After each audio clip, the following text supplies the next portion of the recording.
பொதுவாக இந்த பித்தம் அதிகரிக்கும் காலம் அப்படின்னு சொல்கிறது இப்போ ஸ்டார்ட் ஆயிடுச்சுங்க.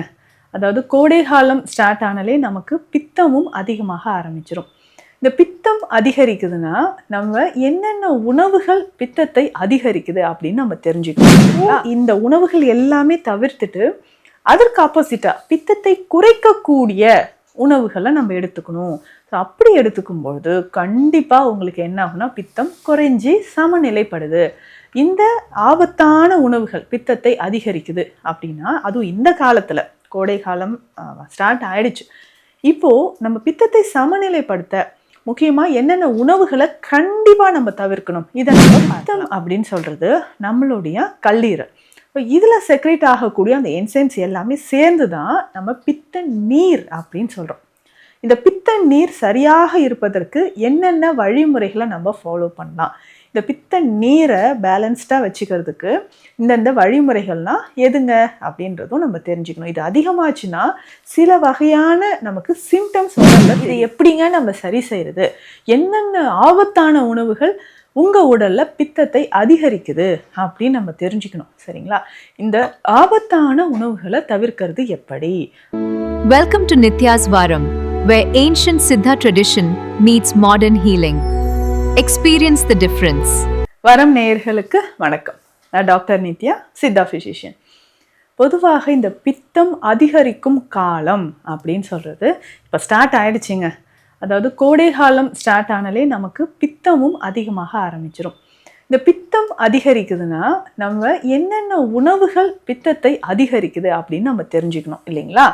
அப்போது இந்த உணவுகள் எல்லாமே தவிர்த்துட்டு அதற்கு ஆப்போசிட்டாக பித்தத்தை குறைக்கக்கூடிய உணவுகளை நம்ம எடுத்துக்கணும்.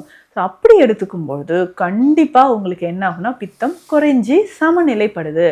இந்த ஆபத்தான உணவுகள் பித்தத்தை அதிகரிக்குது அப்படின்னா அதுவும் இந்த காலத்தில் கோடை காலம் ஸ்டார்ட் ஆயிடுச்சு. இப்போது நம்ம பித்தத்தை சமநிலைப்படுத்த முக்கியமாக என்னென்ன உணவுகளை கண்டிப்பாக நம்ம தவிர்க்கணும், இதை நம்ம பார்க்கலாம். பித்தம் அப்படின்னு சொல்கிறது நம்மளுடைய கல்லீரல். இப்போ இதில் செக்ரேட் ஆகக்கூடிய அந்த என்சைம்ஸ் எல்லாமே சேர்ந்து தான் நம்ம பித்த நீர் அப்படின்னு சொல்கிறோம்.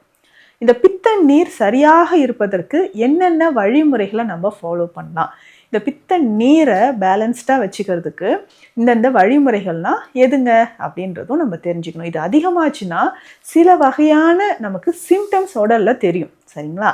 அதிகமான தலைமுடி உதிர்தல், உடல் ரொம்ப வறட்சியாக இருக்கிறது, கண்கள் மஞ்சளிச்சு இருக்கிறது, நகங்கள் மஞ்சளாக இருக்கிறது, அதிகமான வியர்வை மஞ்சளாக வர்றது, பேசும்போது வாயில் ஒரு பேட் ப்ரீத் வர்றது, இது எல்லாமே நமக்கு தெரிய ஆரம்பிக்கும். ஸோ கால்களில் அதிகமான வெடிப்பு ஏற்படுறது, முக்கியமாக பெண்களுக்கு பீரியட்ஸ் டைமில் ரொம்ப வலி, வயிறு எரிச்சல், ஆசனவாய் பகுதியிலும் எரிச்சல் இருக்கிறது, இது எல்லாமே உங்கள் உடலில் பித்தம் அதிகமாக இருக்குது அப்படின்றதுக்கான ஒரு சிம்டம்ஸ். சரி, இதை எப்படிங்க நம்ம சரி செய்கிறது, என்னென்ன ஆபத்தான உணவுகள் உங்கள் உடலில் பித்தத்தை அதிகரிக்குது அப்படின்னு நம்ம தெரிஞ்சுக்கணும். சரிங்களா? இந்த ஆபத்தான உணவுகளை தவிர்க்கிறது எப்படி? அதிகமான புளி, உப்பு, காரம், இது மூணும் தாங்க பித்தத்தை அதிகமாக்குது. ஐயோ இதுதானே நான் ரொம்ப விரும்பி சாப்பிடுவேன், புளிப்புனா எனக்கு ரொம்ப இஷ்டங்க, நல்லா காரசாரமாக நான் சாப்பிடுவேன் அப்படின்னு நீங்கள் சொல்கிறீங்க. ஓகே, தொடர்ந்து சாப்பிடுங்க, கண்டிப்பாக பித்தம் அதிகமாகிடும்.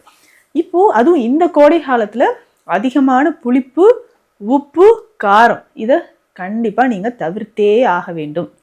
இந்த உப்பு நிறைந்த இந்த ஊறுகாய் வகைகள், காரமாக புளிப்பாக எண்ணெய் சேர்ந்த ஊறுகாய் வகைகளை நிறைய சாப்பிட்றீங்க. அதுவும் இப்போல்லாம் ஊறுகாய் அப்படின்னு பார்த்தோம்னா அதில் நிறைய ப்ரிசர்வேட்டிவ்ஸ் சேர்த்துருக்குறாங்க, சில வகையான ஆசிட்ஸும் அதில் சேர்த்து தான் நமக்கு கிடைக்குது.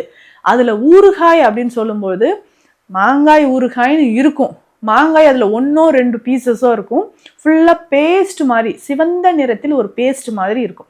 அது எப்படி தயாரிக்கிறாங்க, என்னென்ன கெமிக்கல்ஸ் இருக்குன்னு நமக்கு தெரியாது. இந்த ஊறுகாய் வகைகளை நீங்கள் சாப்பிட்டுக்கிட்டே இருந்தீங்கன்னா கட்டாயம் உங்களுக்கு பித்தம் அதிகரிக்கும். முன்பெல்லாம் வீட்டில் ஊறுகாய் போடுவாங்க, அதாவது மிதமான உப்பு, மிதமான காரம், எண்ணெய் கம்மியாக போட்டு ஆரோக்கியமாக அதை வெயிலில் வச்சு உலர்த்தி பதப்படுத்தி ஊறுகாய் போட்டுட்டு இருந்தாங்க. இப்போ அப்படிலாம் கிடையாது, நம்ம ரெடிமேடாக ஊறுகாய் வாங்கி சாப்பிட ஆரம்பிச்சிட்டோம். கட்டாயம் நிறைய நபர்களுக்கு பிளட் ப்ரெஷர் இன்க்ரீஸ் ஆகிறதுக்கும் ஊறுகாய் வகைகள் தான் முக்கியமான ஒரு காரணமாக இருக்குது. ஸோ வினிகர்லாம் நிறைய ஆட் பண்ணிடுவாங்க, ஆசிட்ஸ் நிறைய ஆட் பண்ணி நீங்கள் சாப்பிட்றதையும் நிறுத்திக்கோங்க. எண்ணெயில் பொரித்த உணவுகள் பித்தத்தை அதிகமாக்கும். அடுத்து முக்கியமான ஒரு விஷயம் என்னன்னா, எண்ணெயில் பொரித்த அது என்ன வேணா இருக்கட்டும், வெஜிடபிள்ஸாக இருக்கட்டும், இல்லை நீங்கள் சாப்பிட்ற நான்வெஜ்ஜு, இல்லை அந்த நான்வெஜ்க்கு மேலே கலர் கலராக பூசப்படக்கூடிய மசாலா ஐட்டங்களாக இருக்கட்டும், எண்ணெயில் பொரித்து, அதுவும் திரும்ப திரும்ப ரீயூஸ் பண்ண எண்ணெய்கள், இதில் பொரித்து இரவு நேரத்தில் நீங்கள் சாப்பிடுங்க. கண்டிப்பாக உங்களுக்கு பித்தம் அதிகரிக்க ஆரம்பிச்சிடும். இரவு நேரத்தில் பித்தம் சமநிலைப்பட்டு உடல் அந்த உஷ்ணம் குறையக்கூடிய நேரம்.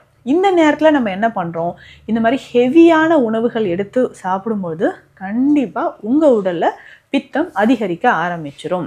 அடுத்து நம்ம தவிர்க்கக்கூடிய சில வகையான உணவுகள் அப்படின்னு பார்க்கும்போது, இந்த அசைவ உணவுகளையே திரும்ப திரும்ப ஃப்ரிட்ஜில் வச்சு எடுத்து ஹீட் பண்ணி சாப்பிட்றீங்க, திரும்பவும் ஃப்ரிட்ஜில் வச்சு எடுத்து ஹீட் பண்ணி சாப்பிட்றீங்க. இந்த மாதிரியான உணவுகளும் கட்டாயம் உங்கள் உடலில் பித்தத்தை அதிகரிக்குங்க. இந்த பித்தம் அதிகரித்தா என்னங்க நடக்கும் அப்படின்னு கேட்டிங்கன்னா, நான் சொன்ன சிம்டம்ஸ் எல்லாமே வந்துடும்.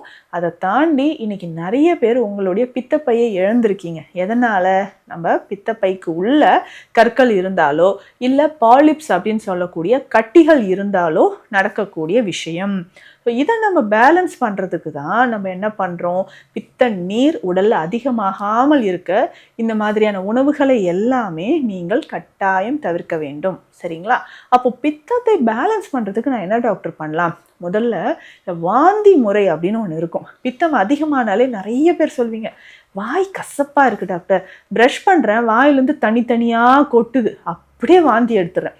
நான் ஆசைப்பட்டு ஒரு உணவு நான் சாப்பிட்றேன், 2 வாய் சாப்பிட்றேன், 3வது வாய் அப்படியே கொமட்டுது, வாந்தி வருது. சில நேரம் சாப்பிட்டு முடித்தோடனே தாங்க முடியாத தலைவலி ஏற்படுது. இது எல்லாமே பித்தம் உடலில் இருக்குது அப்படின்றதுக்கான அறிகுறிகள் தான். இந்த மாதிரி உணவுகளை நீங்கள் தொடர்ந்து சாப்பிட்டுக்கிட்டே இருந்தீங்கன்னா கட்டாயம் பித்தம் அதிகரிச்சுட்டே போகும். நல்ல காரமாக உப்பெல்லாம் சேர்த்து தொடர்ந்து சாப்பிட பிளட் ப்ரெஷர் இன்க்ரீஸ் ஆகுதா? பிளட் ப்ரெஷரே பித்தத்தோட ஒரு வகை தாங்க. இதுவே நிறைய பேருக்கு உங்களுக்கு தெரியாது. அப்போது நல்லா கவனிச்சு பாருங்கள். இப்போ நான் சொன்ன ஐட்டம்ஸ் எல்லாம் இதெல்லாம் தவிர்க்கணும்னு சொன்னனும், பிபி இருக்கிறவங்க எல்லாம் தவிர்க்கக்கூடியது தான். சித்த மருத்துவத்தில் எப்படி வாதம் 80 வகையாக சொல்கிறாங்களோ, அதில் பித்தம் அப்படின்னு சொல்கிறதுல இந்த குருதி அழல் ஒரு வகை. அப்போ இந்த பித்தத்தை பேலன்ஸ் பண்ணுறதுக்கு பிபியும் நம்ம பேலன்ஸ்டாக வச்சுக்கணும். ரொம்ப சிம்பிளான ஒரு மெடிசன் சொல்கிறேன், இதை நீங்கள் ஃபாலோ பண்ணிக்கோங்க. வெண்தாமரை சூரணம். தாமரை அப்படின்னாலே தண்ணீரில் இருக்கக்கூடிய ஒரு அழகான ஒரு மூலிகை தாங்க அது, இல்லைங்களா? ஸோ இதிலேருந்து செய்யக்கூடிய அந்த சூரண மருந்துகளை நீங்கள் கட்டாயம் சாப்பிடுங்க. காலை இரவு 2 வேளையும் நீங்கள் பயன்படுத்திக்கிட்டே வாங்க. பித்தம் தன்னிலைப்படும், பிளட் ப்ரெஷர் உங்களுக்கு நல்லா குறைய ஆரம்பிச்சிடும். இதை தாண்டி மஞ்சள் உணவில் சேர்த்துக்கோங்க. இதில் ஸ்பெஷலாக நம்ம கொடுக்கக்கூடியது பித்தத்தை தணிப்பதற்கும், பித்தப்பை கற்கள் இருந்தால் அதை குறைக்கிறதுக்கும் மரமஞ்சள் குடிநீர் பயன்படுது. இதை நீங்கள் எடுத்துக்கோங்க. மரமஞ்சள் குடிநீர் நீங்கள் தாராளமாக பயன்படுத்திட்டு வாங்க. அதுக்கப்புறம் சீரகம், சோம்பு, இஞ்சி, ஓமம் இது எல்லாமே உணவில் அடிக்கடி சேர்த்துக்கோங்க. இஞ்சி தேனுரல், இதை பற்றி நிறைய பதிவுகளை நான் சொல்லியிருக்கேன். இஞ்சி தேனுரல் எவ்வளவு நாள்பட்ட உங்களுக்கு பித்தமாக இருந்தாலும் கல்லீரலை பலப்படுத்தவும் உங்களுக்கு பயன்படும். இஞ்சி தேனுரலும் நீங்கள் பயன்படுத்திட்டு வாங்களேன். அதிகரித்த பித்தம் ஒரு 5-6 நாட்கள்ல சமநிலைக்கு வந்துடும். நீங்களும் ஆரோக்கியமாக இருக்கலாம். பித்தம் அப்படின்றது சாதாரண விஷயம் கிடையாது. பிளட் ப்ரெஷர் அதிகமாச்சுன்னா கார்டியாக் இஷ்யூஸ், இதயம் சம்மந்தப்பட்ட பிரச்சனைகளும் வரும். அதனால் இந்த பித்தத்தை ஆரம்பத்தில் நீங்கள் சமநிலைக்கு வச்சுக்கோங்க. இது தொடர்பான மருத்துவ ஆலோசனைகளுக்கு ஸ்க்ரீனில் இருக்கிற நம்பருக்கு காண்டாக்ட் பண்ணுங்கள். நன்றி.